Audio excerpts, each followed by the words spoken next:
item 2.4, our Senate Bill 70 proposed expenditure plan. Vice Chancellor. Quinn Levitt. You all have met Dean Deborah Jones. She's going to join me in this presentation. So we're gonna try this format and see if it addresses Member Ramos and Member McDougall's request, both for some more detail on how we strategically thinking about these programs, what have we learned, what have we gotten, and what have we learned, and also how are we beginning to take advantage of all the current environment and shape-shifting our funding so that we can advance more fronts. So what I'd like to ask Deborah to do is to go first to what is SB 70, which, as all of you know, our very own Chancellor authored it when he was a senator. So if you could give the progress to date. Sure. On your screen, you'll see that there are 6 themes that encompass SB 70. This is the last year. SB 70 was, we started SB 70 in 2005. This is the last year that it's up for authorization beginning in 13 through 2018. Currently in the legislation and in the discussions that follow the legislation, these 6 themes were agreed upon. Career pathways and articulation, which are the K-12 community college articulation agreements. Career planning and development includes career fairs, job fairs. Innovative and effective program models are a couple of pilot programs that happen, career advancement academies and the career partnership academies. Business and industry engagement in CTE is always a high priority, and teacher recruitment and professional development. So SB 70 not only addressed students' CTE needs, but it addressed the larger CTE world in preparing students. And then Excuse me, one moment. And Jerry, can you turn that mic up? A little hard to hear up here anyway. Oh, if you could talk to, yeah, thank you. There, okay. Better, yes. Good. And then capacity building is the evaluation. So what I'm going to do is walk you through the current program, the dollars, the programs, and some statistics. I'll be brief.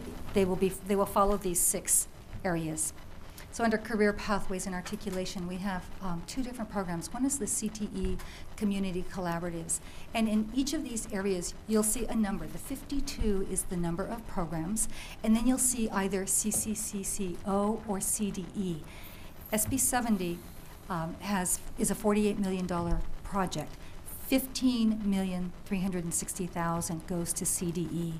$32,640,000 comes to the community colleges, and that's been an agreed upon split. Although the programs, even though the CCCO in the community collaboratives, we operate the community collaboratives, they serve K-12 students. And you'll see the numbers of students, the numbers of courses. This also reaches down to middle grade students. The Workforce Innovation Partnerships, again, there are 20 different programs. The community college oversees these programs, and it's a $3.5 million program. I neglected to say the community colleges, the community collaboratives is a $19 million program. You can see the numbers of partnerships, the kinds of programs. The Workforce Innovation Partnerships is sector-based, so you'll have programs in biotech, programs in advanced manufacturing. Career planning and development, the career technical student organizations are those programs, DECA, Skills USA, FFA. There are 16 of those professional organizations. And you'll see CDE and CCCCO. We both give money to this SB 70 program. Some of the outcomes, there's been a 2% increase in membership. And it reaches middle grades to post-secondary through the university system, actually. And that is a $1.6 million program.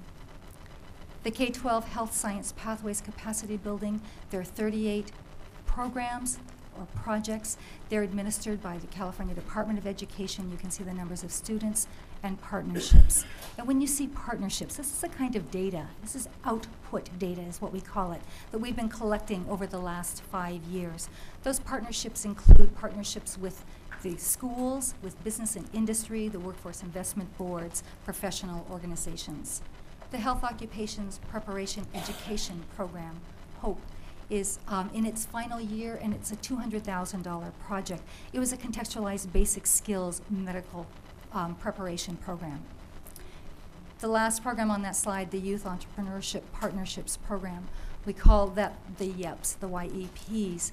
There are 13 projects. They have articulation agreements with the K-12, high school students, and community college students.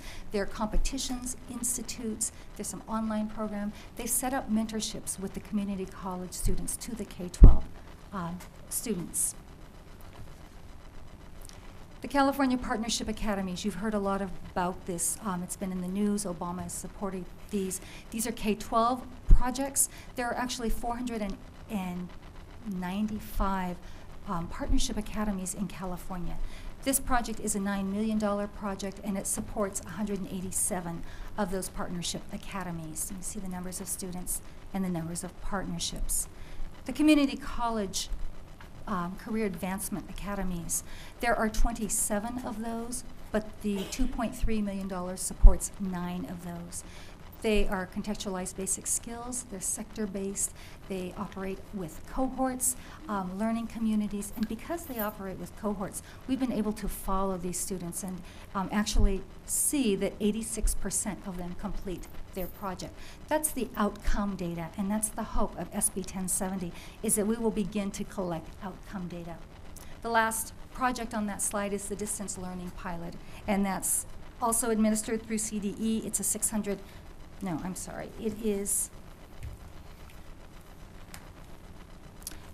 it is a $500,000 project, and it addresses rural students and rural areas, so those areas that actually need online courses. CTE connection to economic and workforce development hubs. Oftentimes, our funding is siloed. This is a great example of where our funding leverages. Our EWD and our SB 70 funding leverages each other in these projects. So SB 70 gives some money to these hubs, these economic and workforce development hubs. They are sector-based. There's a Biocom Institute that high school and college students participate in. They also, one of the hubs developed the California Career Planning Guide. The next project is Career Development and Work-Based Learning project. It's a $1 million project. And it addresses the support services that are offered to students. So counselors are a part of this. Counseling tech support staff are part of this project. It is training counselors to provide linkages to career technical education programs in those communities and in those regions. Under career technical education, teacher recruitment and professional development, we have a teacher preparation pipeline, and that is a mentorship program. The funding for that is $1.2 million. It's also a K-12 and a community college program. That's one of the examples of where we administer it, but CDE students, the K-12 students, take advantage of those articulations. The Leadership Development Institute, New Teacher Workshops, $300,000 program. It's overseen by CDE.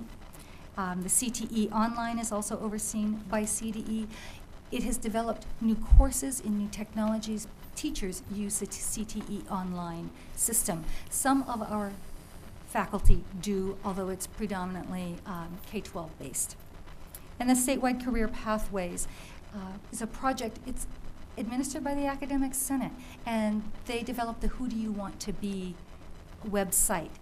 It is sponsored by, the funding comes out of CDE and the community college dollars, and it's a $1.5 million project.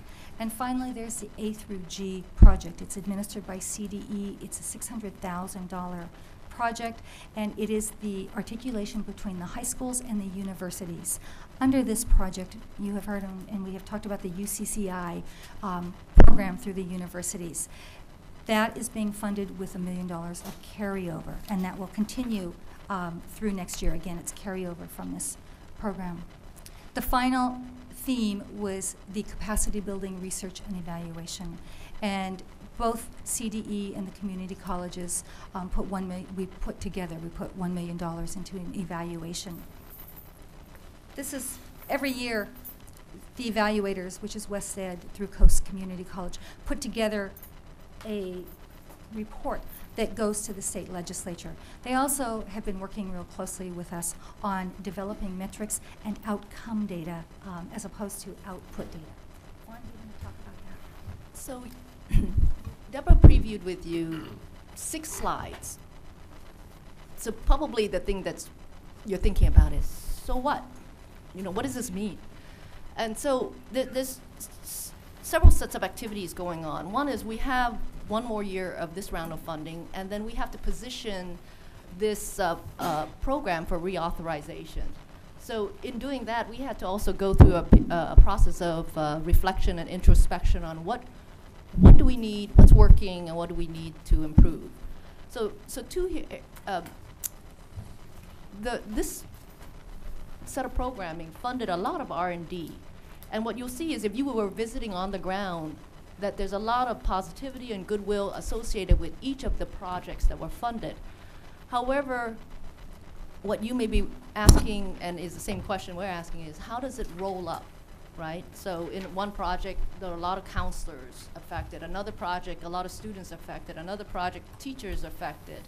But how does it roll up in terms of student progression against key milestone and towards completion and then towards the workplace?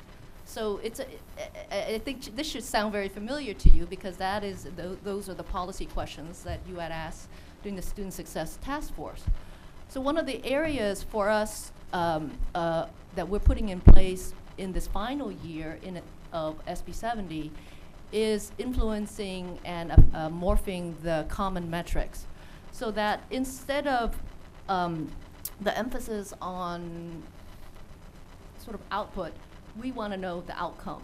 We want to, and we asked Voeste to look at all the measures of all the projects that were funded and tell us why it's not clearly visible how you track students across all of our systems.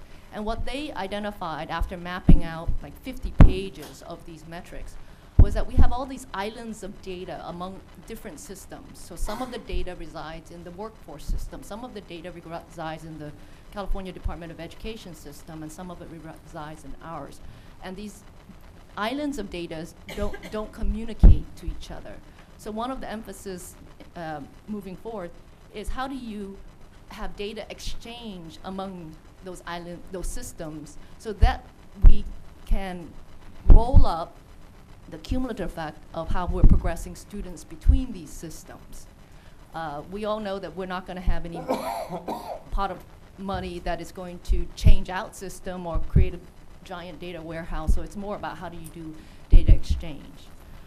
So that's one of the areas that is a focus. The other one is, now that we have some history on all of these types of programming, the challenge of California is that it's not for lack of excellence on the ground.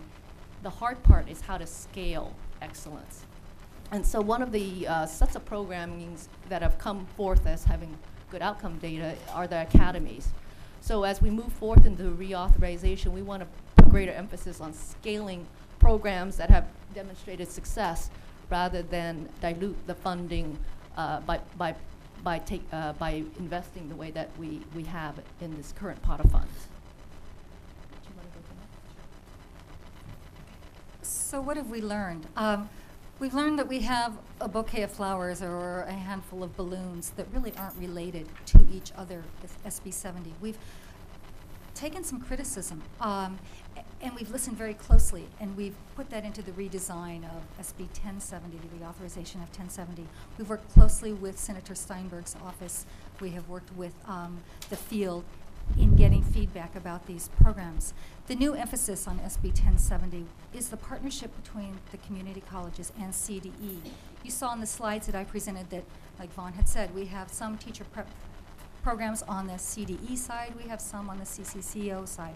We have online here, we have online here, that were planned. Actually, the CDE, many of them, the CDE planned theirs, and the community college planned theirs. We're looking at joint planning and joint integration of programs. If you added up the numbers of grants, we're looking at what we have currently, about 200 different grants. That's a lot of small pots of money when we are saying, what is happening? It's $48 million. So we're looking at funding probably fewer programs, but those that we can take to scale. Pathways and programs of study were in the last bill. They're also in SB 1070. And Senator Steinberg's office is very concerned that all of our projects have pathways, latticed and modular pathways that students can make a progression so that there is completion at the end. And again, we're looking at outcome data. What are we getting for our money, rather than just outputs and numbers of students who went through a career fair? That's very well and good, but what happens to that student that goes to a career fair and then decides they want to go into a certain pathway? Do we have any way of knowing that they enter a pathway once we get to the community college? We're working real closely with West Ed to be able to design a system that we can follow these cohorts of students. We're looking at regional economies. So we won't start a program in a pathway where there isn't a job at the end. These need to be relevant, they need to be rigorous, and thus far they've been built on relationships and those partnerships, and we'll continue with that. And then from a thinking even more broadly, so SB 70 is one of the 3 main funding streams that really have the ability to impact jobs and the economy goals. So rather than treating any one of those funding streams as separate, how do we architect or re-architect those 3 funding streams to come together, essentially doing what the feds are beginning to do, which is called braiding funding streams, so that we can push towards the same outcome. It's the same outcome, which is jobs and the economy outcomes, but that we design the funding streams to, within the constraint of each funding stream, to be able to be a part of the blueprint that builds the master project. So some themes that will emerge as we begin to braid. Tomorrow, you're going to hear about regions. This is so part of the strategy will be greater emphasis on the region and how do we support the region's needs, especially when it comes to their sector priorities. So second theme will be sectors. What are the key sectors that regions want to focus on, and therefore those are the ones where we do the pathways all the way back down to the high school level. The third theme will be in terms of providing what technical assistance then therefore do our colleges need to provide, do we need to provide to our colleges so that they can achieve the region's CTE needs as well as the region's sector priorities. And then lastly, common metrics. All of it should drive towards the same common metrics, regardless of which funding stream. So those are sort of the 4 areas you'll begin to hear echoed as we re-architect how these funding streams can actually leverage each other rather than have be operating separately. And those are among the learnings and what we're working towards in terms of evolving how we use these monies and how we leverage them to help the field. So that's what we have for today, and I was wondering if this was what you had hoped to hear, or does this hit the spot, or could we do something differently? Board members? Member Malliman. I like it. It gives us some detail, a sense of how much money is going to each program, which leads me to a question. So if it's 48 million total, 5 million went to who do you want to be? That's what you said. 1.5. 1.5, okay. And other projects Okay. that they do. That was a piece of it. Because I was going to say, that's a big $5 million. Okay, 1.5, thank you. So I liked it, thank you. Vice President. I have a question regarding the data exchange. Typically when we're trying to share information across jurisdictions or sections, we run into problems. How far along are you or are we in those discussions with regard to this area? So we can share with you a tear sheet which West Ed helped us prepare, which is on the principles of the data exchange, where we want to affect. And what we're,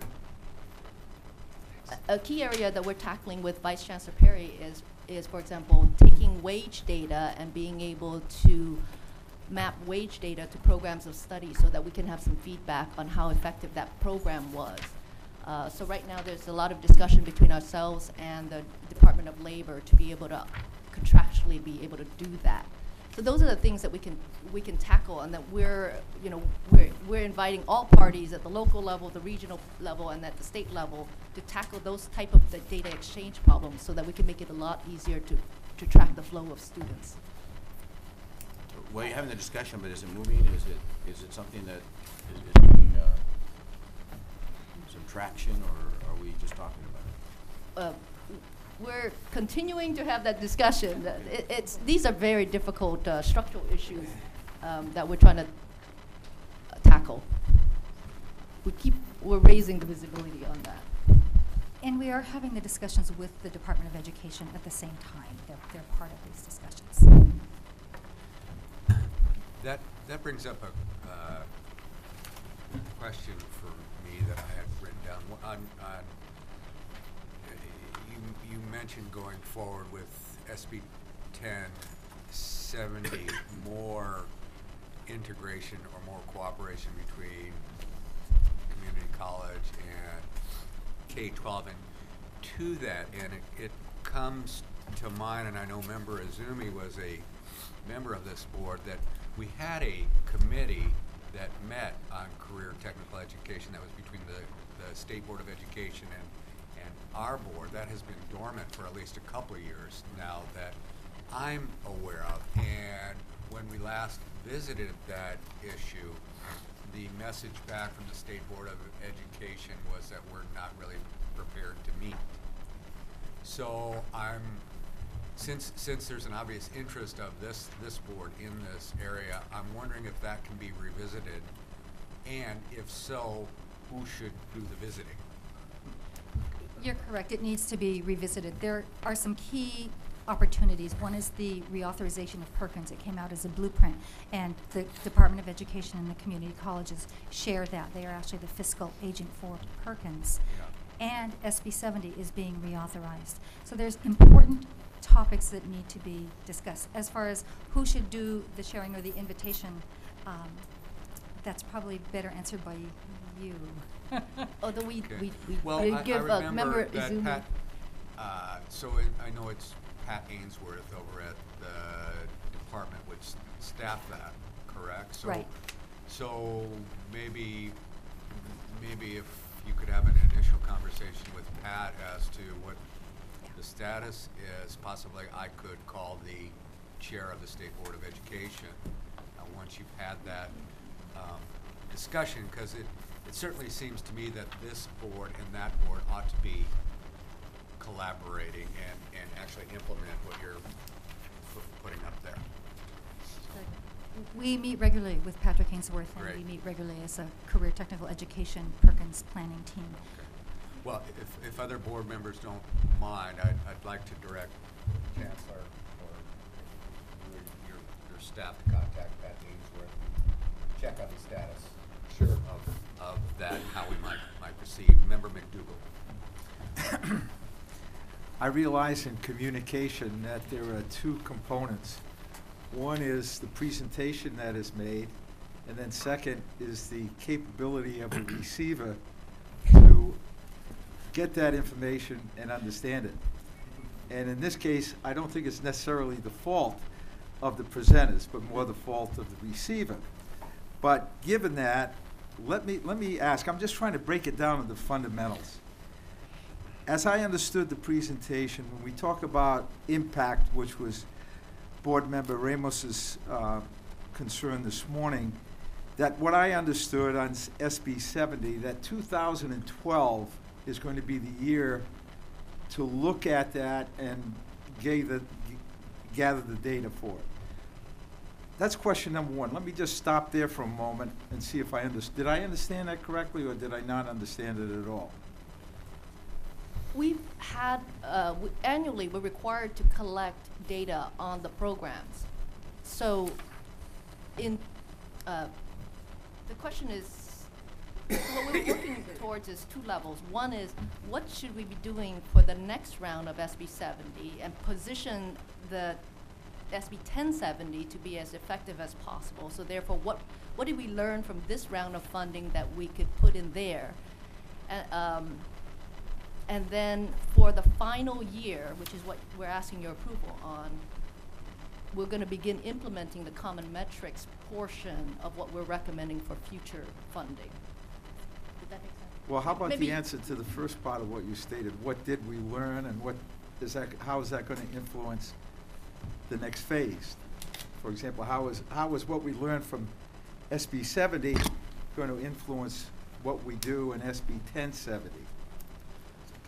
So one was that we needed common metrics. Rather than have each project have disparate metrics that didn't roll up, we needed to level the playing field to have common language of metrics among all of the projects. Okay, So that's so- a lens through which we fund. So we don't necessarily have that now, but we're going to develop that during the current year and then apply it in 1070. Is that accurate? We're actually applying it in the 12-13 year. We've been studying, I've been with the Chancellor's Office for about 6 months, and we've been studying this for about 6 months. What we learned from 1070, we learned from what we didn't have, what we don't have. It's like listening to the holes. It told us that we need a different set of metrics. These output numbers aren't adequate in today's world, in today's economy. So we're looking at different kinds of outcome measures. We are implementing those in 12-13. And all contracts, all projects will be competitive for the new SB 1070. So I'm not certain that this is Okay. the deck we will have. Is 1070, I thought 1070 was coming in 2013. I thought we had SB 70 now. We do. That's right. You're correct. You're right. So what we're doing in the final year of SB 70 is to do what you just Test said, so driving it can be metrics. applied That's right. to SB 1070. Yes. Okay, so at some point you will, I assume, given the interest that we have, share the outcomes on, if you will, a broader categorization of evaluative materials that will conclude 70 and then be applied in 1070. We will do that. So we will have a much better idea of how the program's being, if you will, to use your term, the roll-up data on the evaluation of what has happened within the system as a result of all these programs. Okay, so that's helpful for me to understand that. You talked about the pathways and programs of study being a focus of SB 1070, but my understanding is that was a clear focus of 70 as well. So it's not necessarily something new, it's a continuation of something that is seen as central and vital to how the systems operate. So we're going to. I mean, it makes sense, but I just, We're going to strengthen, using some of the other funding stream, the infrastructure to support the connection with regional economies. So, for example, on the EWD side, there's more labor market information. What we're going to do is rally that labor market information to make clear what are the priority sectors of each region. Each regions need to prioritize their sectors and their emerging sectors, and then we map it back. We just need to make sure we cross-reference and make sure that we're building pathways into those sectors. so we're getting better at what we want to do, is Yes. essentially what you're saying. Yes, yes. Okay, and then I was a little surprised, not a surprise that I think it's quite appropriate, at the importance of the integrated and joint planning between California Department of Education and the community colleges. That seems vital in 1070, but my understanding was that was really a critical pillar to SB 70 as well. So Yes. has it happened effectively? Has it been ineffective? And so we have to do a better job of it, and that's why it's emphasized in 1070? So what I discovered is that, so there was a proposal on the table with SB 1070 to just say, take the pot of money and cut it in half. CDE takes their half, we I take see. their half, and everybody just does their thing, and then at the end, we'll have a report at the end. Okay, and that's We- basically what took place with SB 70, is that? Well, that was a proposal for SB 1070. So as we looked at what worked in SB 70, it was very clear that partnerships was critical, and those yielded the better outcomes, and the joint planning forced some of those better outcomes. So from a policy principle, we advocated that you could do that. I mean, at the end of the day, it was told that we had to do that, but it would sub-optimize the policy principle, which is to encourage the partnership so that we have better outcomes. So that's why in 1070 is very explicit that, thou shalt plan together, and the both boards need to agree on the plan of the year. Thank you for the tutoring. That was very helpful. I have one question. Member Baum, then Member Ramos.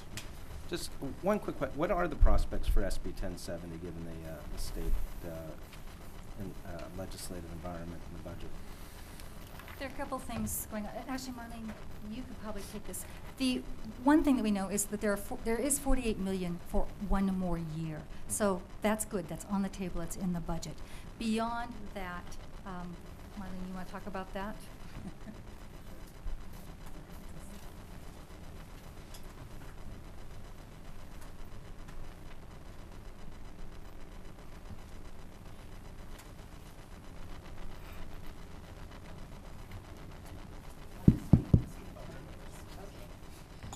As for the legislation, SB 1070 is moving through the process very well.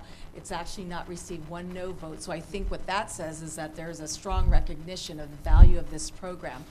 And I think the work that Vice Chancellor Von Ton Quinlivan and Michael McGee and Deborah Jones, that they've done in sharpening the focus of 1070 moving forward, building off of what they've learned in SB 70, has helped convey how important this legislation is. So I anticipate, I don't see any problems at this point. And I think, in terms of future funding, that's probably more of a fiscal matter in terms of that being a budget item. And that should be fine. Thank you. Thank you. Member Ramos. Yes, thank you. So, okay, to clarify then, I'm on the same page as Member McDougall in terms of wanting to be sure that I've absorbed the information the way that you intended it to be absorbed.